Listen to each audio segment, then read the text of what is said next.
Humans of the cardboard. Welcome back to Just Nuts, guys. Today we're taking a look at the first reveals for basically all but one card from the new Canine archetype. This is the new Exceed based archetype from the deck build pack Justice Hunters. We've already seen Yummy.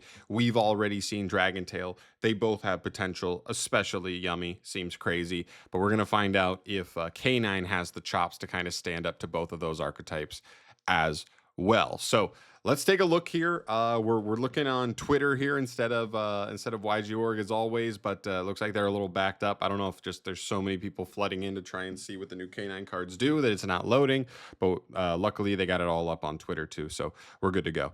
Let's check it out here.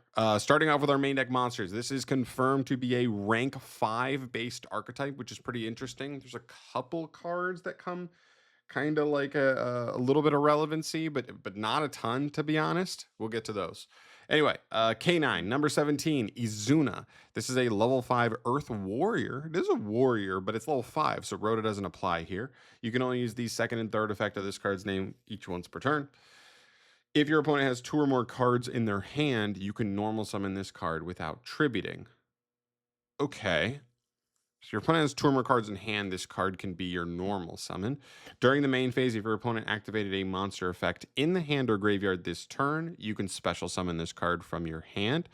Okay, so can be the normal summon if your opponent has enough cards in hand, but if they don't, you could still potentially bait a monster activation from hand or grave and still activate this. It's important to note this is kind of a hand trap. It's I don't think it's going to interrupt your opponent, but you know, um if your opponent has activated either of these, which if you're going second, they probably will be activating something from hand, something from graveyard.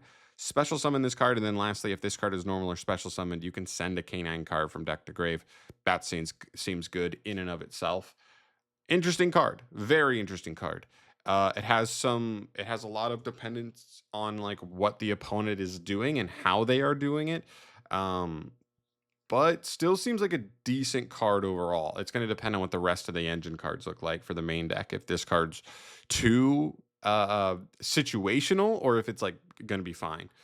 All right, second up, we have I guess okay. I guess the way to look at this, okay, it just kind of popped into my head. I guess the way to look at this is that if you're going first, your opponent's always going to have 2 or more cards in hand, basically no matter what.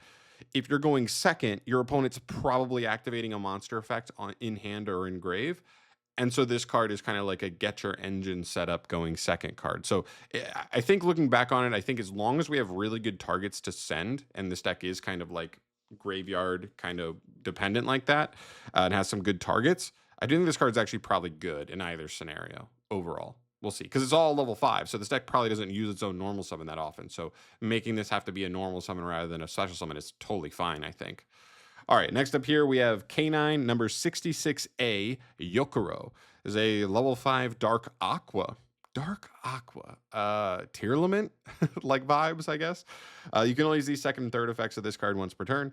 If your opponent has 2 or more cards in their hand, you could normal summon this card without tributing. Maybe they all kind of have that clause. If you're going to have a above level 4 archetype where everything's higher than level 4, I guess having cards that can be used as your normal summon kind of just makes them normal cards. Second effect, you can reveal this card and one other level 5 monster in your hand, special summon both, but they cannot be used as material for the Exceed summon of a light monster. Lights only, you're locked out of there. But other than that, like basically no restrictions. Everything else is on the table.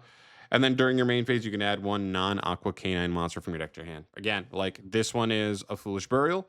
This one is a Stratos. Basically, I'm assuming the other ones are not aquas. So yeah, just getting other ones still really good. And has some good extension effects on it, you know? We'll take it. This card seems decent. All right, third up, we have K9, number 66B, Lantern. He has my favorite design of the archetype so far. He looks really cool. If you can see kind of here at his, where his like core would be, it's not skin. It just looks like his body is made of fire under here. And then he has like kind of a human face. I don't know. It's cool. I like his design the most for sure. Anyway, this is a level 5 Dark Pyro. Interesting.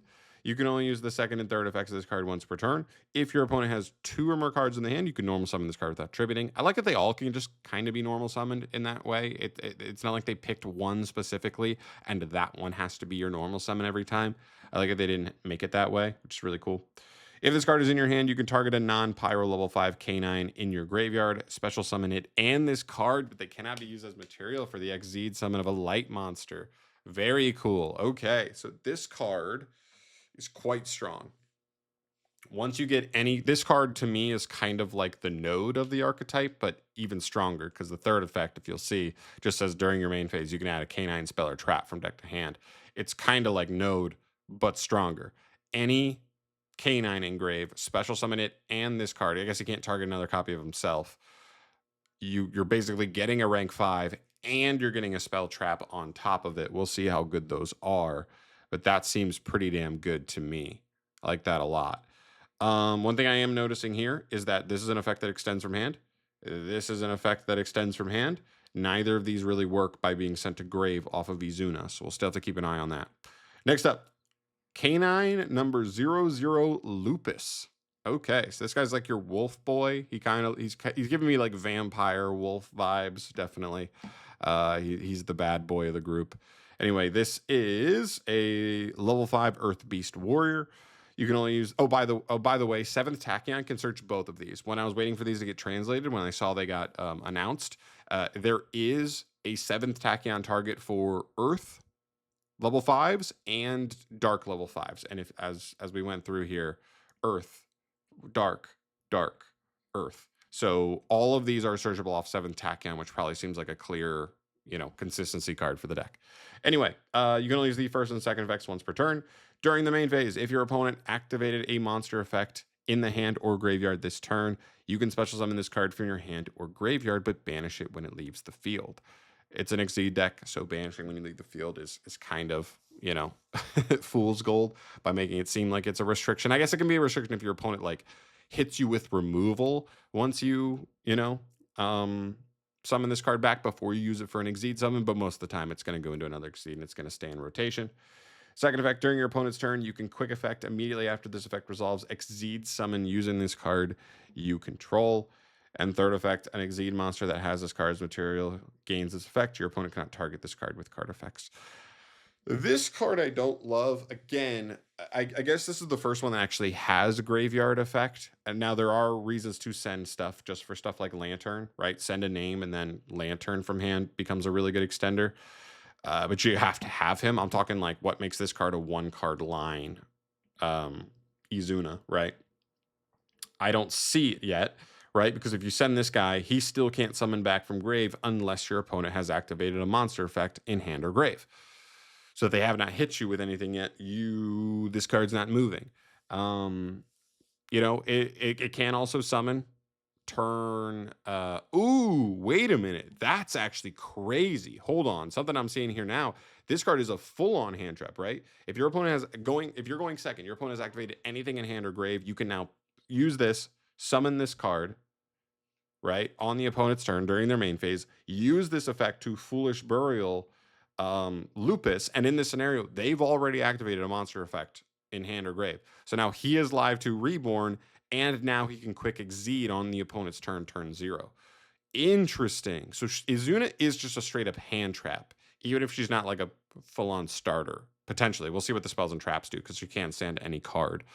Interesting. Okay, we have to see if the rank 5s actually do enough, like being summoned on the opponent's turn. All right, here we go. This is Canine number 17, Ripper. This is the big form of Izuna. This is a rank 5 Wind Beast Warrior effect monster. 2 level 5 monsters. It is completely generic, so generic good level 5 extenders exist out there. Disablaster. There's random cards, I guess. I don't know how good they are, but they're there. You can only use the first and second effects of this card once per turn. You can detach 1 material from this card, add 1 canine card from your deck to your hand. Then, if your opponent activated a monster effect this turn, you can set a canine quick play spell from your deck or graveyard. Dang, son. So if your opponent has activated any monster effects that turn, you get to go +2 off of this instead of just +1. Even +1 is solid, right? Imagine you haven't gone through Lantern yet. You're detaching a canine name to then search Lantern, Now Lantern is immediately another rank 5. It's cool. When your opponent activates a monster effect in the hand or grave, quick effect, detach a material from this card, negate the effect. Wow. Okay, so this stops Nib. This stops other hand traps if you can get to this early enough before they try to throw anything at you. That is very, very strong. For sure. Okay, very good first Exceed monster, I would say. It's a Searcher and a Monster Negate. I love it. Second guy, this is K9 number 00 Hound. This is a bigger version of course, Lupus. So bigger form of Izuna, bigger form of Hound. Rank 5 Light Beast Warrior. Oh, so you can't make lights with some of these locks. So you can't make this guy with some of the locks. Interesting. Cannot be destroyed by battle or opponents. Card effects, the turn it is special summoned.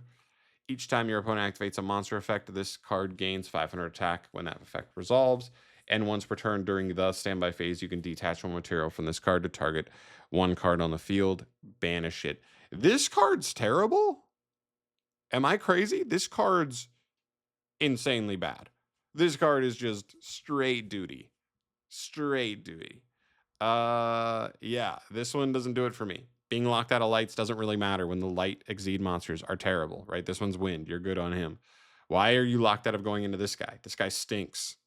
This guy's terrible. I mean, I guess the deck doesn't lock you into Exceeds at all. So, like, Zeus is on the table, and I guess going into a guy like this that can't be destroyed by battle or card effects is pretty useful for facilitating Zeus, I guess. But, man, this card's not great. I'll be honest. All right, another light. This is K9EX Werewolf. This to me looks like, again, just a bigger version of Hound, which is a bigger version of Lupus, which does leave us in a situation where we don't have a bigger form of Lantern or the other one. Can't remember what was the other name? Oh, where's my mouse? My mouse is flying all over the place. We don't have a big form for Lantern, and we don't have a big form for Yokuru. Anyway, EX Hound. This is a rank 9 Light Beast Warrior. Exceed effect. 2 level 9 monsters. Okay, I guess strangely we ended up in a territory where we are supporting Generator, sort of. You can only use the second effect once per turn.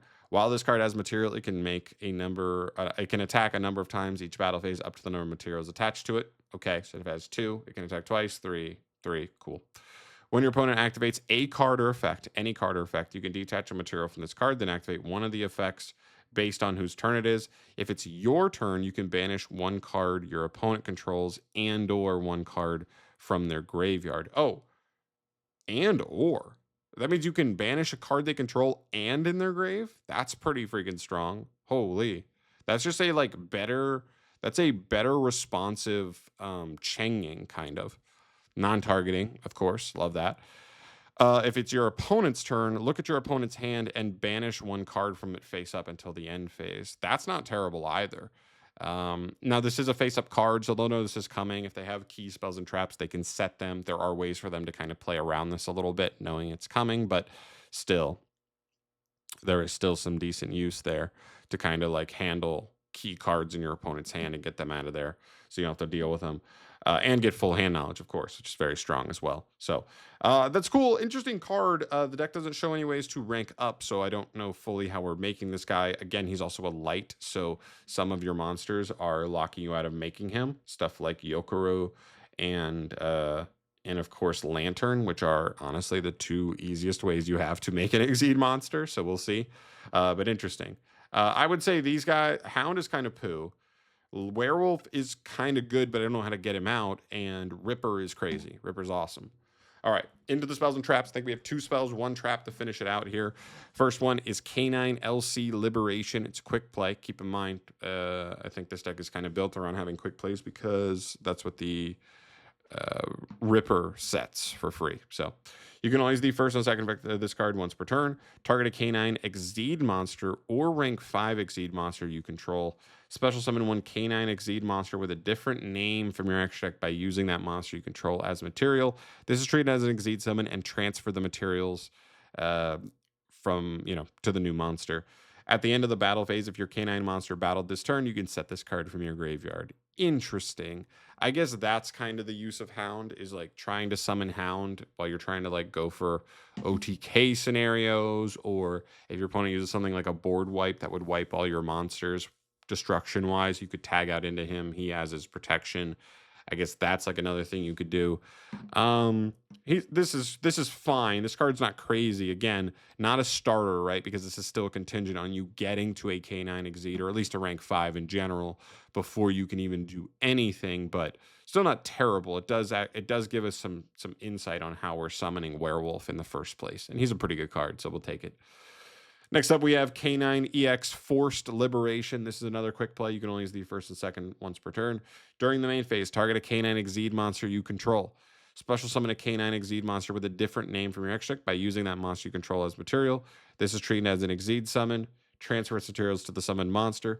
Then you can destroy one card your opponent controls. At the end of the battle phase, if your K9 monster battled this turn, you can set this card from your graveyard. Very interesting. So these are very similar cards, which is kind of weird to me. This card is a little bit more flexible because you can make generic rank 5s and be able to tag generic rank 5s out into K9 monsters.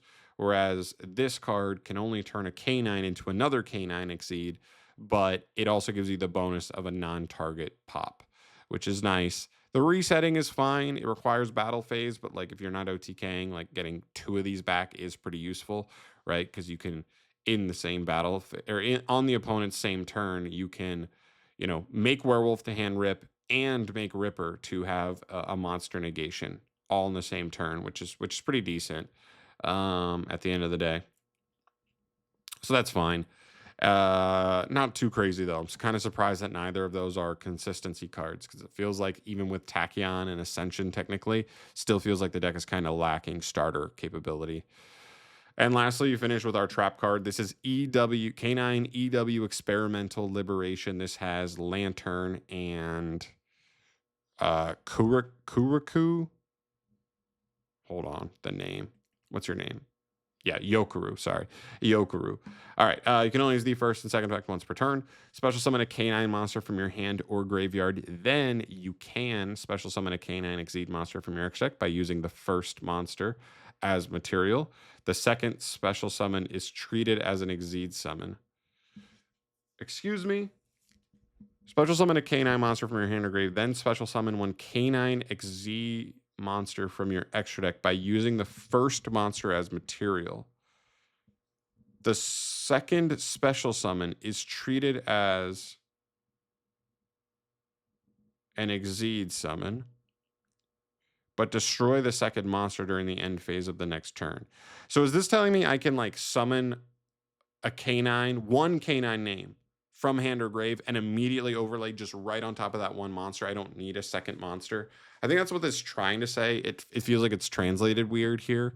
It just seems like an effect I've not read before. So seems like the translation is a little weird, but I think that's what it's trying to say. If that's the case, that's pretty good because that means on the opponent's turn, you can just revive any name and make obviously either Werewolf to hand rip or Ripper to have a monster negation, which is cool. You lose it on the end of the next turn, but that gives you plenty of enough time to kind of work there. Second effect, during the end phase, you can banish this card from your graveyard, then target a K9 quick play spell in your grave, set it. So you don't even need to go battle phase. You can just get one of the quick plays back much faster. So that also helps mitigate you. I lose my monster on the next standby, but it's like, do I really? I can just immediately banish this, get the other K9 quick play set, and then next turn I can tag out for a different name and not lose my monster. That's cool. I like the trap card. I think the trap card's pretty decent. It does need you to get stuff in rotation, but it's like a single card interruption that gives you layered interaction with your opponent in the back row to not just lose to the likes of Dark Ruler, Droplet, Board Breaker, etc. That's cool. All in all, weird. Really weird. Not really what I was fully expecting. I think it's cool though. I like that 7 Tachyon works really well with it. It's going to be another selling point for that. It's also important to note the only card we're missing here is either a third spell or a second trap. It's somewhere between the second quick play spell and the trap. So it's going to be one of those. We'll see. We'll get that translated, or we'll get that revealed in the next week and a half probably. And interesting. I don't know how I feel about this yet. It doesn't feel like it's there at all, but there's a lot of potential here. You have one really awesome rank 5. You have some decent main deck engine cards, which includes, by the way, 2 names that do not have their bigger extra deck forms, which the other monsters do. So maybe that opens the door. The deck doesn't really have. That's the other thing too. It feels like this deck doesn't have like its starters really. I guess Izuna's not even a starter. So I don't. That's another thing that I'm not totally sure about. How do you even like? You don't even have a way to start your plays unless your opponent hand traps you, right? Yeah, I don't know. It's weird. It feels like there's room for improvement here. I still think some of these engine cards are decent. It just feels like there's a lack of starters, and there's some clunkiness here going on, and some lack of cohesion, really, overall through the whole archetype. So we'll see. There's some other rank fives that are decent. Vimana, technically River Stormers there. I don't think like there's that many like just good level 5 monsters in Yu-Gi-Oh that just give you good Exceed fodder and help you kind of like get into your stuff. Um, but there's like cheeky stuff out and about. Maybe this deck wants to hard go second. Maybe that's kind of the vibe, is going second. You have a much higher opportunity to like make sure you're getting like the bonus effects from all these. But I don't know. Let me know your thoughts down below. I've rambled long enough on this archetype. Thank you so much for watching as always, guys. Let me know your thoughts down below. Stay tuned for more. We're going to get the final Yummy card and the final card from this archetype in the next week and a half probably, which I will bring you as soon as it drops. So stay tuned for that. Subscribe to the channel for all things Yu-Gi-Oh news, and I'll see you guys in the next video. Thanks for watching. Peace.